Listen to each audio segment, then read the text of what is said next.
Hello friends, I am Raviraj D. Gohil from Diploma Engineering Department, Atmiya college Rajkot.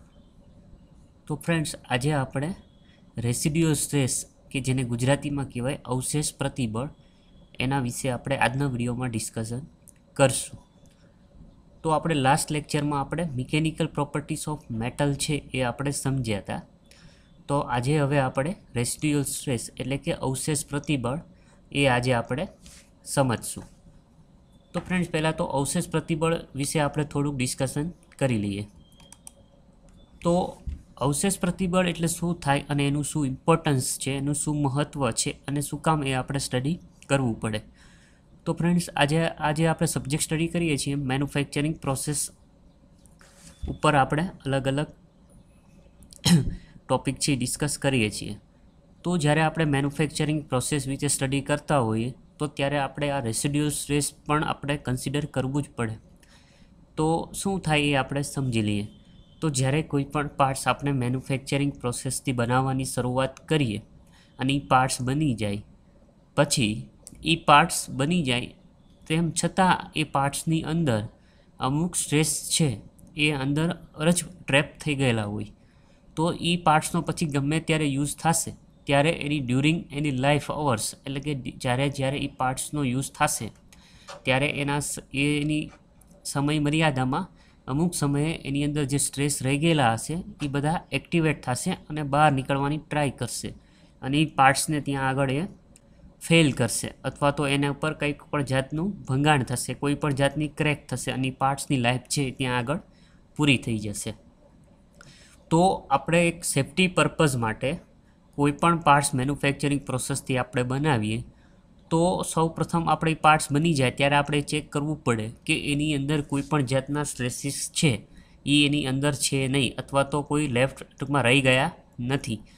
તો એ આપણે ખાસ check કરવું પડે. જો સ્ટ્રેસ એની અંદર રહી ગયેલા હોય, રેસિડ્યુઅલ એટલે શું થાય? અવશેષ એટલે કે છેલ્લે જે વધેલું હોય એને આપણે રેસિડ્યુઅલ અથવા તો અવશેષ કહીશું. સ્ટ્રેસ એટલે તો પ્રતિબળ, બરાબર. તો આ છે કોઈ પણ મેન્યુફેક્ચરિંગ પ્રોસેસ માટે લાગુ પડી શકે. એટલા માટે કોઈ પણ ઉત્પાદન પ્રક્રિયાથી કોઈ પણ પ્રોડક્ટ આપણે બનાવી લીધી પછી એ પ્રોડક્ટ પર આપણે અલગ અલગ બધા ટેસ્ટિંગ કરશું અને એ આપણે ક્લિયર કરશું, એન્શ્યોર કરશું કે આની અંદર કોઈ પણ જાતના સ્ટ્રેસ છે એ રહી ગયેલા નથી, બરાબર. જો એ સ્ટ્રેસ રહી જશે તો મેં પહેલાં કીધું એમ કે થ્રુ આઉટ એની લાઈફ પ્રોડક્ટ જ્યારે યુઝ થતો હશે ત્યારે કોઈ પણ સમય એ સ્ટ્રેસ છે એ એક્ટિવેટ થઈને પ્રોડક્ટની સરફેસ ઉપર અથવા તો એની અંદર કોઈ પણ જાતનું ડિફોર્મેશન કરશે અને પાર્ટ્સને એ બ્રેક કરશે અથવા તો ફેલ કરશે અને થ્રુ આઉટ એના લીધે જે પાર્ટ્સ જે મશીનરીમાં જે સાધનોમાં લાગેલો હશે એ આખું સાધનનું વર્કિંગ છે એ અટકાવી દેશે અને એના લીધે કોઈ પણ જાતનું એક્સિડન્ટ પણ થઈ શકે. તો એટલા માટે ખૂબ જરૂરી છે કે કોઈ પણ પાર્ટ્સ મેન્યુફેક્ચરિંગ પ્રોસેસથી બની જાય પછી એની અંદર કોઈ પણ જાતના અવશેષ પ્રતિબળ રહેવા જોઈએ નહીં.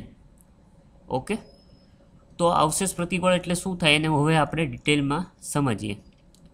તો અહીં શું લખેલું છે કે ભાઈ residual stresses in the surface layer machine piece is a result of removal of machining load that plastic deformation in it.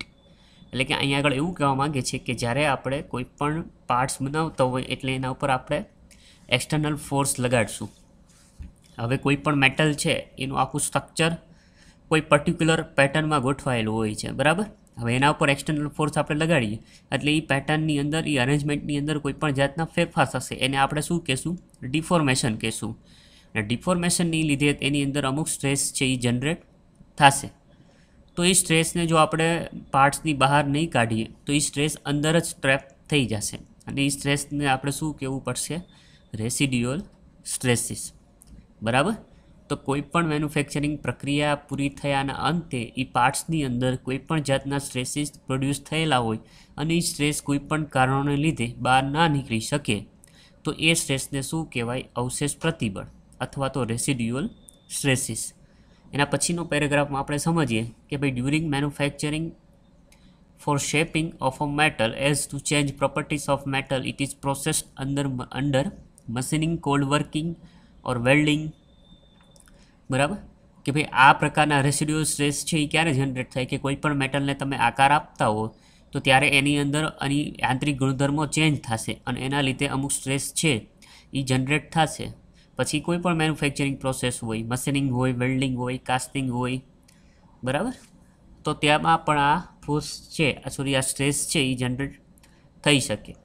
પછી શું કીધું છે, after processing steel some stresses are there, એટલે કે પ્રોસેસ પૂરી થઈ ગઈ છે, પાર્ટ્સ બની ગયો છે, પણ છતાં કોઈ સ્ટ્રેસ ત્યાં આગળ હજુ પણ અવેલેબલ છે, તો એ સ્ટ્રેસને આપણે શું કહેશું, રેસિડ્યુઅલ સ્ટ્રેસ. તો it can be remove by heat treatment process. તો હવે આ સ્ટ્રેસ રહી ગયા છે, ચાલો એ તો બરાબર છે, તો એ સ્ટ્રેસને આપણે રિમૂવ કઈ રીતે કરી શકીએ, તો એ પાર્ટ્સને આપણે ફરી વખત ગરમ કરશું, હીટિંગ એને આપશું, એટલે જેને લીધે એ પાર્ટ્સને આપણે ધીમે ધીમે ગરમ કરશું, એટલે એની અંદરનું જે અરેન્જમેન્ટ છે, ગ્રેઇન છે, એ પાછા ગરમ થવા લાગશે, અને ધીમે ધીમે એ પાર્ટ્સ ગરમ થશે એટલે એની પેટર્ન છે એ પાછી એમાં ચેન્જીસ થશે અને સ્ટ્રેસ છે ઇઝીલી પાર્ટ્સની બહાર નીકળી શકશે. બરાબર, તો અવશેષ પ્રતિબળ છે એને રિમૂવ કરવા જ પડે પાર્ટ્સમાંથી, અને રિમૂવ કરવાનો ઇલાજ શું છે, તો કે ઉષ્મા ઠારણ પ્રક્રિયાઓ, એટલે કે હીટ ટ્રીટમેન્ટ પ્રોસેસ. આપણે અલગ અલગ આવે છે ને હીટ ટ્રીટમેન્ટ પ્રોસેસ, જેમ કે એનેલિંગ છે, નોર્મલાઇઝિંગ છે, બરાબર, તે બધી છે એ મેઇન હીટ ટ્રીટમેન્ટની પ્રોસેસ છે. તો તમે સાંભળ્યું હશે અથવા વાંચ્યું હશે કે ભાઈ ઘણા બધી મેન્યુફેક્ચરિંગ પ્રોસેસ પછી હીટ ટ્રીટમેન્ટ પ્રોસેસ છે એ કરવામાં આવતી હોય છે, અથવા તો એને પ્રી હીટિંગ, પોસ્ટ હીટિંગ એવું પણ આપણે નામ આપતા હોઈએ છીએ ઘણી વખત. તો એનો પર્પઝ શું છે, એનો હેતુ શું છે, કે અવશેષ પ્રતિબળ કાઢવા માટેનો, જેથી કરીને એ પાર્ટ્સનો આપણે ગમે ત્યાં યુઝ કરીએ તો એ પાર્ટ્સ થ્રુઆઉટ એની લાઈફ છે એ સરખી રીતે વર્ક આપી શકે. ઓકે, હવે આપણે આના પછી રેસિડ્યુઅલ સ્ટ્રેસીસની અસરો શું શું થાય પાર્ટ્સ ઉપર, તો એ આપણે સમજશું. બરાબર, તો એના પછીના ટોપિકનું નામ છે કે ભાઈ ઇફેક્ટ ઓફ રેસિડ્યુઅલ સ્ટ્રેસીસ, કે ભાઈ અવશેષ પ્રતિબળ છે એની અસરો શું શું હોઈ શકે, શું શું પાર્ટ્સ ઉપર એની અસર થઈ શકે. તો આપણે એક પછી એક પોઈન્ટ છે એ આપણે સમજીએ. તો પહેલો પોઈન્ટ છે component measurement accuracy not possible. તો હવે રેસિડ્યુઅલ સ્ટ્રેસ જો પાર્ટ્સની અંદર રહી જશે તો એ પાર્ટ્સની જે પેટર્ન છે, એની અરેન્જમેન્ટ છે ગ્રેઇનની, એની અંદર પણ ચેન્જીસ કરી દેશે, એટલે એના લીધે પાર્ટ્સના માપ સાઇઝ છે, આપણે જે ડાયમેન્શન જે આપણે મેન્ટેન કરેલા છે એ પણ એમાં ચેન્જીસ થઈ શકે. બરાબર, ભલે માઇનોર ચેન્જીસ થાય પણ એ ચેન્જીસ થઈ શકે, એટલા માટે આપણે એની એક્યુરસી છે એ આપણે મેન્ટેન ના કરી શકીએ જો એની અંદર રેસિડ્યુઅલ સ્ટ્રેસીસ હોય તો. પછીનો પોઈન્ટ છે component can be twist after machining.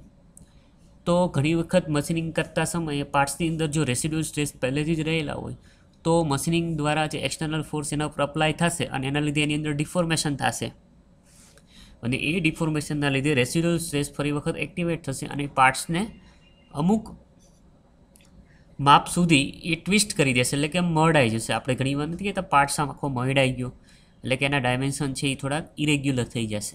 તો આવી પણ ઘટના છે એ બની શકે.